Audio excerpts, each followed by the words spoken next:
ಲೋಟ್ ಅನ್ ಮಾಡ್ತೀನಿ. ನನಗೆ ನ್ಯಾಯ ಬೇಕು. ನನ್ನ ಮಗಳು ಈಗ 16 ವರ್ಷ ನನ್ನ ಮಗಳ ವಯಸ್ಸು. ಆ ಹುಡುಗಂದು 27 ವರ್ಷ. ಅದು ಪ್ರೀತಿ ಹೆಂಗಾಗುತ್ತೆ ರೀ?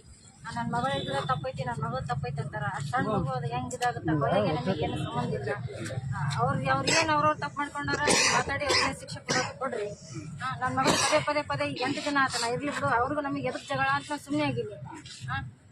ಇಷ್ಟೆಲ್ಲ ನಾವು ಸುಮ್ಮನೆ ಕುಂತ್ರು ಅವ್ರು ಪದೇ ನನ್ನ ಮಗಳದ ಹೆಸರು ತೆಗಿಯಕತ್ತಾರ. ನನ್ನ ಮಗಳದೇನು ತಪ್ಪೈತಿದ್ರೆ ನಾವು ದುಡ್ದಂತ ತಿನ್ನಾರ. ನನ್ನಿಂದ ಯಾರು ಇಲ್ಲ, ನಾನು ದುಡಿಬೇಕು, ನನ್ನ 3 ಮಕ್ಕಳು ಸಾಕ್ಬೇಕು. ನನಗೆ 3 ಹೆಣ್ಮಕ್ಳು. ನನ್ನ ಮನೆ ಪರಿಸ್ಥಿತಿ ಭಾಳ ಗಂಭೀರ ಐತಿ.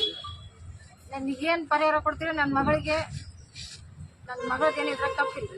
ಪ್ರೀತಿ ಮಾಡ್ತಾ ಇದ್ದಿಲ್ರಿ ಅವ್ರ ಕುಟುಂಬದವ್ರು ಹೇಳ್ತಾರೆ? ಅವ್ರ ಕುಟುಂಬದವ್ರು ಹೇಳ್ತಾರೆ ಸರ್. 16 ವರ್ಷ ಅದ ಹೆಂಗ್ ಪ್ರೀತಿ ಆಗುತ್ತೆ? 27 ವರ್ಷ ಹುಡುಗ ಹೆಂಗ್ ಪ್ರೀತಿ ಅಂತಾರೇನ್ರಿ ಸರ್? 27 ವರ್ಷ ಆ ಹುಡುಗರಿ ದೋಸೆ ತಪ್ಪಿಗೆ ಹೆಂಗ್ ಹುಡುಗ 27 ವರ್ಷ, ಹುಡುಗ 16-17 ವರ್ಷ. ನಮ್ಮ ಹುಡುಗಿಗೆ ಅದೇಂಗ್ ಪ್ರೀತಿ ಅಂತಾರೇನ್ರಿ ಇದು? ಮತ್ತೆ ಓಡಿ ಹೋಗಿದ್ರಂತಾರಲ್ರಿ ಅವರು? ಇಲ್ರಿ, ನಮ್ಮ ಹುಡುಗಿಗೆ 1.5 ವರ್ಷದಿಂದ ಕಿರಿಕಿರಿ ಮಾಡ್ತಿದ್ದ, ರೇಪ್ ಮಾಡ್ಯಾನ. ನಮ್ಮ ಹುಡುಗಿಗೆ ಟ್ರಾನ್ಸ್ಫರ್ ಕೊಟ್ಟು ಹೇಳ್ಬೇಡ, ನಿಮ್ಮ ಮನೆಗೆ ಹೇಳಿದ್ರೆ ಇಲ್ಲಿ ಎಲ್ಲರಿಗೂ ಸಾಯ್ ಬಿಡ್ತೀನಿ ನಾನು, ಹಿಂಗ ಬೆದರಿಕೆ ಹಾಕ್ಯಾನ. ನಾನು ಕಂಪ್ಲೇಂಟ್ ಕೊಡ್ತೀನಿ ಅಂದ್ರೆ ಕಂಪ್ಲೇಂಟ್ ಹೆಂಗ್ ಕೊಡ್ತೀರಿ ನೀವು? ಕೊಡ್ರಿ, ನಿಮ್ಗೆ ಸಾಯ್ ಬಿಡ್ತೀವಿ ನಾವು, ಹಿಂಗ ಅಂದಕ್ಕ ನಾನು ಎದರ್ಕೊಂಡು ಯಾರ ಮುಂದೆ ಹೇಳಿದಿಲ್ರಿ. ನಾವು ಇನ್ನೂ 2 ಹುಡುಗ್ರು ಮಾಡ್ಕೊಡೋದೈತಿ.